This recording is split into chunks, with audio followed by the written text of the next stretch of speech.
question from me first to Jakub Gornicki, who is in the dark now, but I think he will come back to life. How do you make sure that you can trust your reporters in the other countries, especially the ones far away? And how do you find the reporters for your project? Well, I'm not the one responsible for it. So I recently started to delegate things, which is a very interesting and new experience for me. Congratulations. I know Jakub would be proud of me. He didn't start to do that though. Frankly speaking, we usually work with a friend of a friend of a friend. I think this is 90% of cases. If I think about new people who we have found, there was always some issues. I wouldn't say that when it comes to the credibility of the work, but more like if the work, like we invested some money into a story about fires in Australia 18 months ago, and I'm still waiting for the photos, but well, it happens. That was absolutely a random person. For our work, we rely on people who do good visual mostly. And frankly speaking, our recruitment process usually begins by looking at people's portfolios or Instagram. For example, if they have any following, it doesn't have to be tens of thousands, millions. It can be 1,000, 2,000. We see that if you have even this amount of followers, that usually means, if you care about it, that usually means that some people know you. And we get recommendations, because usually if there's something wrong, you can immediately establish for a friend of a friend, hey, did you work with them? Yeah, okay, and fine, that was it. Later on, there is a simple, there is, for every story, whether it's from the best friend or from a no friend, there is a simple fact-checking process going into a story, which is simply done because this should be normal, regular, and so on. And especially in those highly invested stories, which we know that they will, for example, have a bigger promotion, which will be highlighted, I don't know, by a case study or by a partner or so, I don't know, that it has to be bulletproof. So I would say that the fact-checking process there's more stress put on it, and so on and so on. But those are basically two things, I would say, which we do. Yeah, I'm getting worried about my Instagram now. It's a supporting voice. It's a supporting voice. It's not a decisive voice. It simply helps, Okay, I'll work on my following, but Tina, a question to you and to you guys, Gohar and Henrik. So as Jakub just said, so he's still waiting for the photos from Australian fires. Does that often happen with you? And if it does, especially with you as intermediaries between the two partners, is there any insurance? Like, what if I, find a subcontractor and pay him or her and then don't get anything in response? How do you deal with that, with those stuff?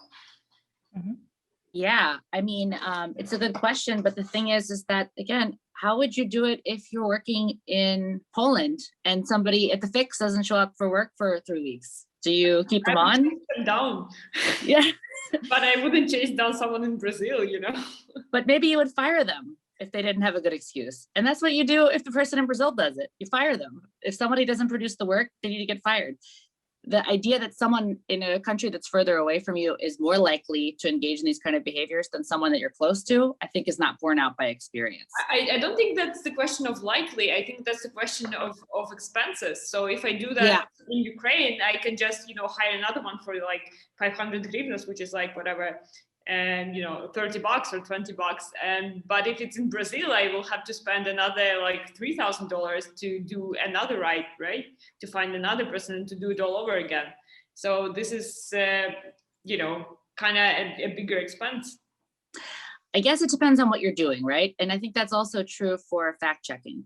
If you have a story that's about a band or something like that, this obviously requires much less level of fact checking than something that is about, war crimes.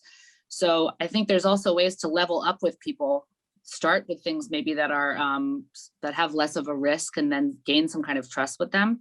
But I think that ultimately it's a problem that we have with everybody that we work with, people that we know very well. And I think that this is part of the problem that we have a little bit with, I hate the word privilege actually, because it's so overused, but there's certain people that kind of have the benefit of the doubt and are given the access to trust that they don't really deserve. And this produces a lot of mediocre journalism. It also produces a lot of stuff that ends up being not true.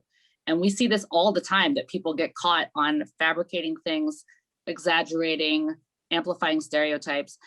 And I think that, you can think of so many examples. I'm thinking right now of the way that Roma are portrayed in the media in Germany, where, for example, they use a picture of a Romanian sex worker from Romania in a story which is about Macedonian asylum seekers. No one considers this to be a major issue because there wasn't anyone on staff that was willing to step up. But that's a major fact-checking issue. It spreads stereotypes, it's racist, it's also just like completely unrelated to have people from two different countries, two different backgrounds illustrating a different story.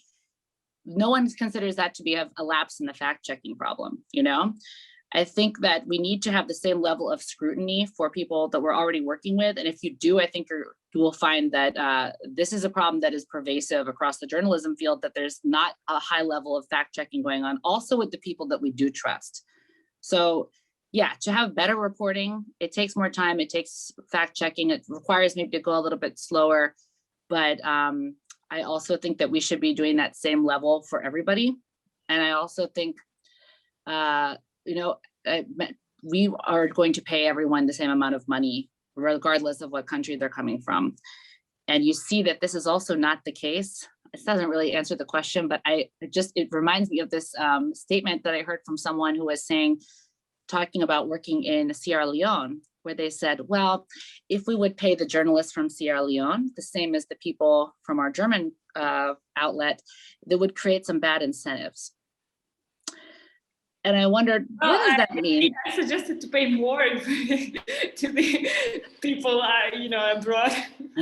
No, I'm not saying you said that. I'm saying the conversation that we're having more generally reminds me of this, where I wondered what they meant by this. And then I said, well, doesn't that also go the other way around, that for Germans that go to Sierra Leone, that paid a German price to live in a country that is much cheaper, doesn't that create a bad incentive for them too?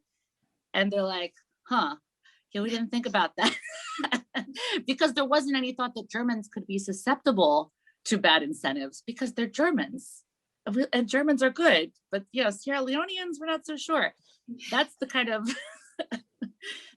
setup that I really missed your sense of humor. Sorry to cut in, but I just wanted to say I really miss your sense of humor. So that we don't have a bottle of wine. Yeah. I think Henrik is raising a hand to say something. Yeah. I just wanted to. Well, now you also understand when I come to the solution of this, why we do not want to call ourselves Tinder of media anymore, but more Airbnb, because we want to work with. We are going to work with a rating system, and that's a rating from both ends. So that means that once a collaboration is finished from a media in Europe and a journalist media in the South, they will be rating each other afterwards. And of course, the more this system will work, the more you will have a rating. You'll have a high rating. And if you do like what you were saying, do not do the work for the money you are being paid, or you don't get paid, of course, that will be showing in your ratings. Okay, that makes sense. Jakob, you had a question. I did. Oh yes, Uber for journalists. So it's both a question and a bit of a comment, of course. So look, I'm kind of listening to this and thinking the dating industry has poured millions into solving this problem on very different levels, right? And so when you think about it, well, oh, it's not quite working. Oh, there's this sort of problem, we're not quite sort of figuring things out. I would say that's pretty normal. And when you listen to the story of sort of the people who launched dating services, you know, they went through like months and maybe even years of experimentation, of fine-tuning the model until sort of people get ready to actually use it. And I guess two questions that I had, one sort of more broad, is what are the cases, what are the things that you see that work, right? Like what are the ingredients to the match that sort of has actually worked? And then sort of following up, you know, to Henrik and Gohad, in terms of the editors, regional editors, this sounds really interesting because it brings back to mind, there was this dating app called Dating Ring. For those who listened to Startup, that was one of the big cases that they looked into. And what they did is sort of these really personalized matches. And I'm wondering, these editors, are they full-time? Like, how are you working with them so that they get those personalized matches through the door? To start with, now they are not full-time, not working full-time, because it's also, you know, the platform is just up and running, and we do not have funds basically to have them full-time. But of course, it's a dream to have you know, up and running platform and being able to get them full-time. And these are, I mean, I would also believe that some of the people that we have hired, they have their other jobs also, and they are well-known and trusted people that we also know and trust. So I believe if it should be someone who is, you know, full-time in the position, that would be a different person. And this is something that we would need to look into, and whether we are ready to take that risk. You know, for now, all those people that we have hired, we either know or they were referred by someone we trust, highly trust. So we do not pick up someone who is just, you know, applying for a position that we don't know, because it's about investigations. We have to trust, and they need to keep it a secret while we are working on it. It's extremely important for partners, especially on the ground, if some of the documentation gets out. This can be really, really risky for them. I mean, think about, you know, countries like Russia, Yemen, I know, Egypt, you know, very high risk countries. So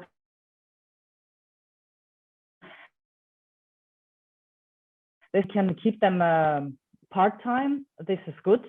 And we will look into that when the platform is up and running, and maybe there is a need for more people. Then I think that's a discussion that we will be ready to be to take later on. But for now, it's part-time. It's the people that we trust. It's all about trust. It is matchmaking, actually. It is kind of matchmaking. I mean, we are of course counting on our own network that we have as IMS. It's a huge network of more than 100 partners across those 4 regions, and around 30-35 different countries that we work in. But in case, I mean, it's Eastern Europe and someone else hears about the platform and would like to come in, we need to check these people. We need to vet, and we need someone to be able to ask the right questions, you know. And of course, it's a person from on the ground. I mean, I am myself from Eastern Europe, but let's say I don't know anything about Latin America, so I wouldn't be able to, you know, check, or I don't speak French, for example. I wouldn't be able to somehow verify who are these people or read what content they write. So that's why we need these regional editors to be able to look into the content and also even provide, you know, what have you done before? You know, I think they need to respond to several questions before we allow them access to the platform. Okay. And if I could add to this, I wish we could let you go into some of these amazing stories that are being produced at the moment, where we have brought people together. But it's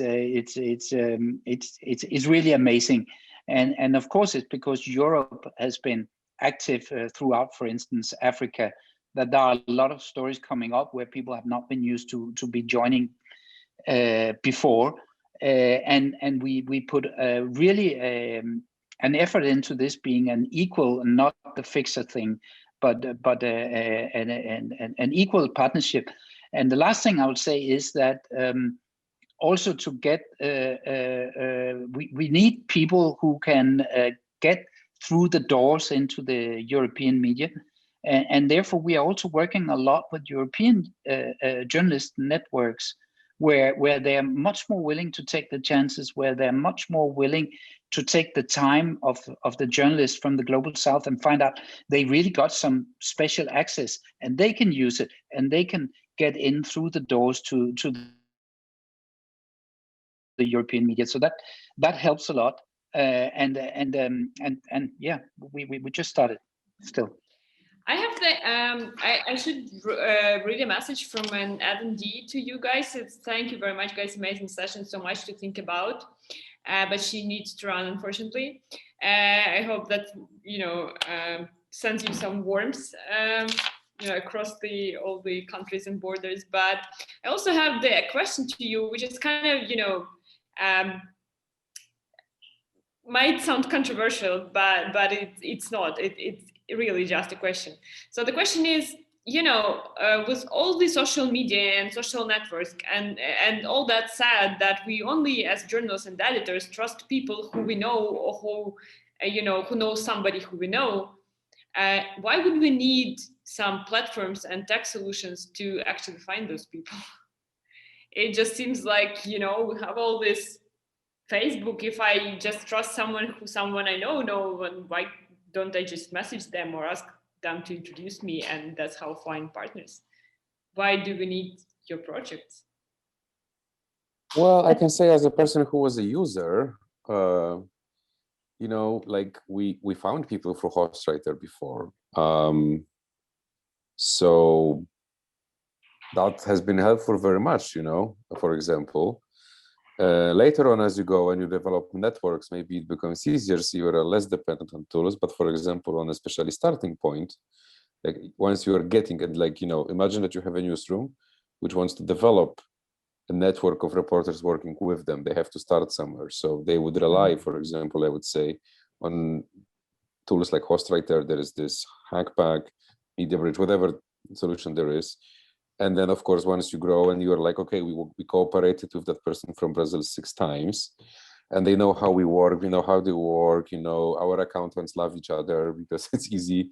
It just becomes a natural choice. And I am, frankly, personally, as an organization, inclined to cooperate again with people with whom we already cooperated, because for example, our work is specific, as you have seen today, when it comes to the form and so on. So if you find someone who is like understanding more of this multimedia approach, is happy to collaborate or so, or like work with us even in a non-article way, because that's the other problem. And don't get me started on pricing non-article work, because that's really hard when you don't have words to count or so. Although I personally hate paying by words or so. I don't think it empowers so much quality, but in general, then I'm happy to be back, because they also learn us as an organization the same way we learn them, and they are like, okay, Outriders prefers photos this way, or whatever, tons of details which later on smooth the future cooperation. And I think for them it's also nice, that they see that we come back to them. We have more regular work, and I think it's simply better. So I would say this would be one advantage, which I can see that was our evolution, but maybe it was only us. So it's basically like, the network is a person who knows a lot of good people, kind of. I think, Tina, you've been, yeah. Yeah, Tina, please. Yeah, I would also say, why not use both? Like Jakub said, he was looking at Instagram. There are situations in which it makes sense to look at someone's social media profile.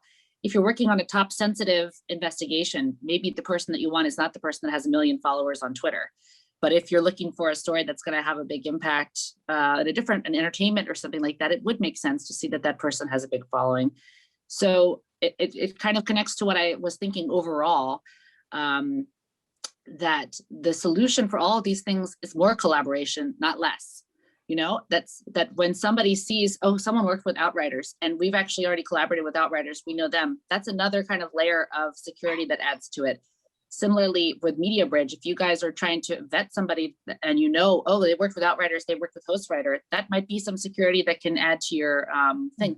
Is it surefire? No, of course not, because someone might have been great up until a week ago and now they're really bad. this kind of stuff can always happen. Just like it, and, you know, we keep bringing up this dating thing, but that's also the case. You could have a really reliable partner your whole life who then cheats on you when you're 60 years old, and you had no idea that they never did anything to make you think that. So people are always going to be untrustworthy under certain scenarios. And yet we are forced to collaborate and trust. So the answer for all these things, just like this horrible EU saying, like the answer for less democracy is always more democracy. I think it's the same thing here. We need even more collaboration, not less, you know, that the kind of instinct to draw back and go, we only work with people who've already worked at Der Spiegel or something like that.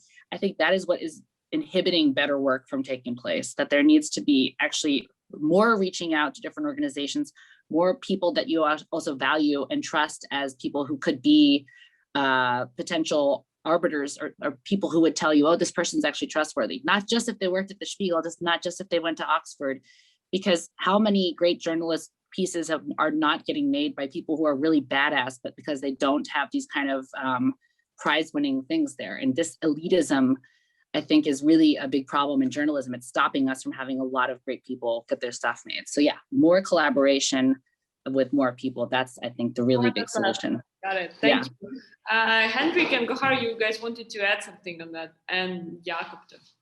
Yeah, I just wanted to say with regards to your question, or Jakob's question, actually, I see MediaBridge as also a very nice to have service for European media and Western media. Basically, they do not have the time to invest to look into the trusted partners all over the world. Some of them would have it, some of them wouldn't. But what we have seen during the last years, and you know, usually the way they work is, you know, can we find a fixer who will do it for us, you know? And this is not the idea. We want, you know, equal collaborations, and in order to do that, we need to build it on trust. And this is what we offer. It's trustworthy relationship, and I think it saves a lot of time for media or collaborating newsroom here in the West.